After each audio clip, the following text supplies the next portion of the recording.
The Boston Bruins win 2-1 in the second game of the Joe Sacco era, and they look good. Merkulov was sent back down to Providence, and Jeremy Swayman got the start. Is David Pastrnak gripping his stick a little too tight? As always, I'm going to cover the highs and the lows from the Boston Bruins game and give you my thoughts. As well as always, I want to hear from you as well. So buckle up, Bruins fans. I'm here to give you the latest info on your beloved Boston Bruins. If you've been liking my Bruins content, please leave me a like and subscribe. If you've already done so, thank you, and let's get into it. Well, the Boston Bruins won their second game in a row, and this one feels a bit different than the last time because they played really well. I don't think it's just because they have a new coach, but I think it's the structure we're seeing from the Bruins and how well defensively they're playing.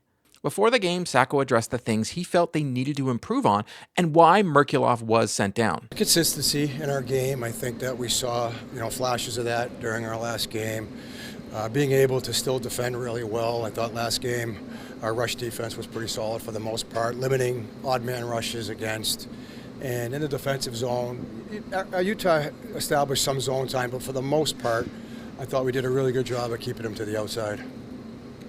You were leaning towards Swayman yesterday. Are you still leaning, or are you still waiting? Swayman will be in that tonight. Okay. And the same lines from practice that you played in the game as well, so McLaughlin called up but not in? Correct. Johnson will be on a line with Coyle and Frederick. Okay. As the head coach in the last 24 hours, have you had different meetings, tried to connect with different guys more, et cetera, a little different from your, I guess, normal routine? I think that's fair to say. I'm always trying to connect with the guys, even before this, but right now it's about trying to establish a little bit more of a relationship with some of the guys, trying to figure out what makes them tick a little bit. But I know a lot of the guys have been here a while, so I have a good idea what makes them go and what works. But definitely some more one-on-one conversation just about their game and about how they're feeling. So a guy like Elias, who had a really good game the other night, obviously, not just the goal but everything else. What do you say to him to keep it up? Because he has admitted that he wasn't playing at his level he wanted, and he had been struggling for. There's really wasn't much to say, to be honest. He, like you just said, he admitted the fact that he needed to play better, and I think that was a step in the right direction. I really didn't have a lot to say. I just want him to build on a lot of the things that he did well last game, continue to build on those things, and I think his overall game will improve from there. Has it been somewhat of a search to find the right place for Johnson? His right fit, his right... At times. I think he's a versatile player for us, though. He can play on your third line, not so much on the fourth line maybe, but if we need him there in a pinch, he can. And he can also bump up at times to one of the top six. But I think that we're trying to see where we can utilize him the most, where he can help the team, and a lot of it's dictated on his play and where we see him fitting in. So I suppose it's theory at this point, but what do you like in this situation, this line tonight for him? Well, I like the fact that he's got some speed on that line. Obviously, has experience.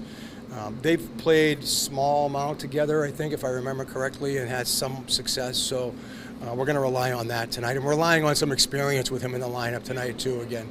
At first, I was puzzled about the demotion of Merkulov, who played well for the Bruins on the third line with Coyle and Frederick, but it's a numbers game. Sacco wanted to see Johnson back in the lineup, and to do so, someone needed to sit. They sent Merkulov back down so we can play in Providence instead of watching from the press box. It's an interesting dilemma they have right now with this, as Johnson comes back into the lineup and plays a lot better on PP2 and drives that line. Merkulov, I felt, looked better 5-on-5, but struggled a bit on the power play, so it's almost like a little trade-off here. Merkulov, by the way, scored a goal down in Providence, and from the media's accounts, looked great down there. I'm sure he'll be back up very soon, and maybe even to take Geeky's spot, who is still struggling to find his game. A lot was being said about Sacco's decision before the game to start Swayman, and he mentioned he needs both goalies playing well and wanted to see what Swayman could do. I even thought the right call was to start Korpisalo again because he'd been playing better the past couple of games, and he was the Bruins' best goalie right now. But I understand Sacco's decision to start Swayman last night.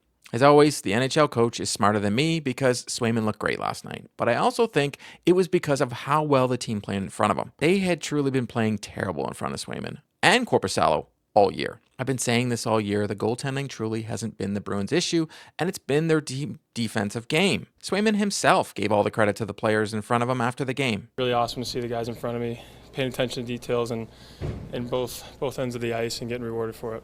A couple of early flipper saves, so to speak, some kick saves there, getting into the game. How was that for you? It's good. I just want to do my job one save at a time and just get good reads and put myself in a position to make the first save and a chance to make the second save as well. Penalty kill is starting to get going again as well there. What did you like about it, what you saw in front of you and the reads and everything? I think you named it. It was the reads, it was the communication, and guys having sticks in the lanes and making sure that they had nothing to get. Obviously, their strengths are sifting pucks into the middle, and again, our guys did a great job of eliminating that and blocking shots, and we got rewarded for it. Overall, feel more cohesive in terms of team defense and what you're seeing in front of you. It does, and you can tell it's gained a lot of momentum for us, and we're taking steps in the right direction every day. I don't know if it's possible to, you've done it once before as a team, 2 wins in a row, start to say like, okay, maybe we're turning that corner. Is it almost better to not even worry about turning the corner, just keep going right now to get to the streak that you're looking to get on? You named it. It's one game at a time, and taking positives out of each game, and I think we're doing a good job of that, and this room's coming together the right way, and it starts with our leaders, and everyone's coming out of their shell a little bit, and it's been really fun to watch each individual become into their own. The Bruins allowed Swayman to see the puck, got their sticks in the lanes and bodies in the lanes, and cleared the front of the net. The Bruins are playing a more defensive structure under Sacco, and it's noticeable already in just 2 games. I would even think that Sacco goes to Korpisalo for the next game against Vancouver and rotates from there on until the team plays more consistent, and then they can make the call on who's the starter.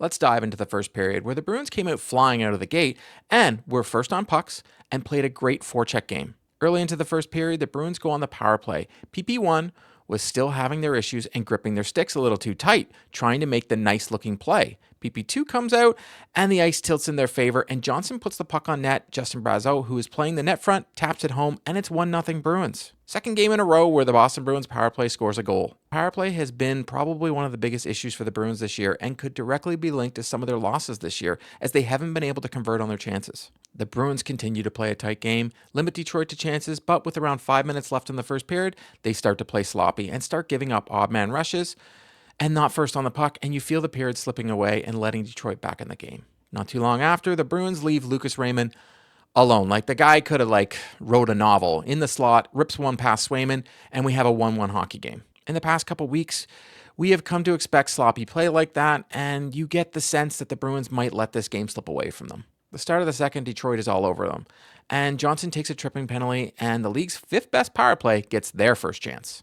I feel this was the turning point of the game because all the momentum was going back into the Red Wings' favor.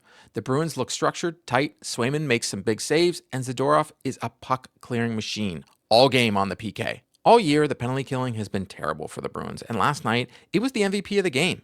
The Bruins get another power play this period, and again, the second PP looks better than the first, and they take a late penalty, but once again, they shut the door on the Red Wings, and we end with a 1-1 period. Like I said, Swayman, Zadorov, the PK, unbelievable this game. The PK truly was the MVP, as I said before. They shut the Red Wings down in the second period. The third period was all Boston, and if you look at the final game stats, you might be a little shocked. Boston outshoots Detroit 29-20, but also outhits them 23-9. The Bruins dominated the third period, but credit to Talbot and the Detroit goal, he played a good game. Late in the third, you get the feeling the Bruins might get one, and Pastrnak makes a nice play to keep the puck in, makes a saucer pass across the ice to Peak, who sees Marchand down low. Marchand pushes his way out front, rips one into the back of the net, and the Bruins are up 2-1. The way the Bruins played defensively and the way Swayman is seeing the puck, you get the feeling this is all the Bruins need to win the game. And it was. I mentioned before that Pastrnak was struggling to get a goal and is gripping his stick a little too tight. He's trying to make the perfect play instead of simplifying his game. On more than one occasion last night, Pastrnak is all alone in front of the net and elects to either pass or look for the pass instead of shooting. Sacco spoke about it after the game.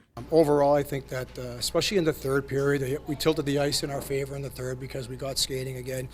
We played behind their forecheck, which is something that we try to key in on, and we're able to get some good looks in the third and spend less time defending.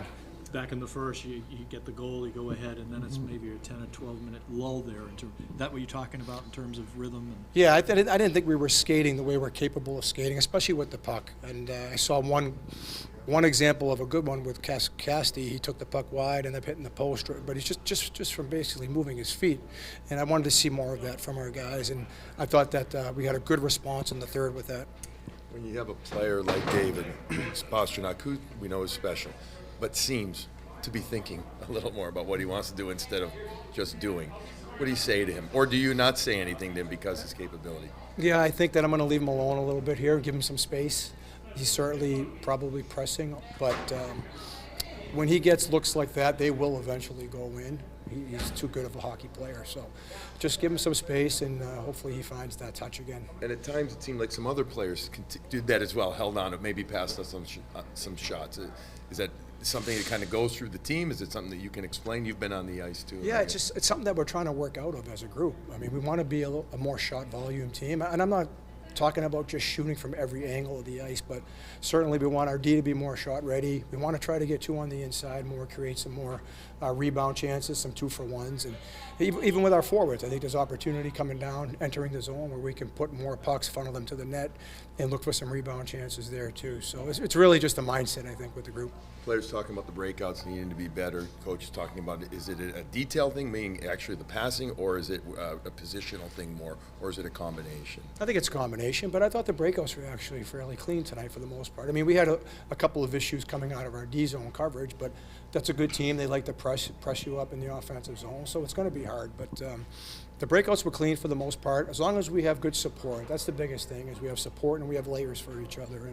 And like I said, I just want to, the third period was a good period for us. We dug in and we found a way to get it done on the road. Lastly, the Swayman play, I mean, with regard to, especially early on, made a couple of big, nice flipper saves there.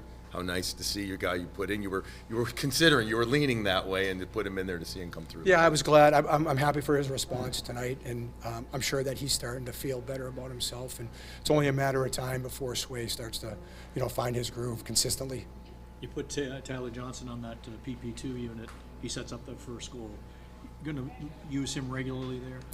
We'll see. I mean, we're taking it game by game. I thought that the second unit obviously comes up big again, scores another goal for us, and that's what we need. We need contributions from everybody right now, especially offensively when we're having a bit of a hard time to score. But we got 1 5-on-5 tonight for the first time in a few games, so that's a good sign. Sacco, knowing Pastrnak probably better than most, knows he will get his game back, and leaving him alone is probably the best thing for him. Pastrnak keeping the puck in and making the smart play on the game winner helped win the game. So he's doing a lot of things right as well.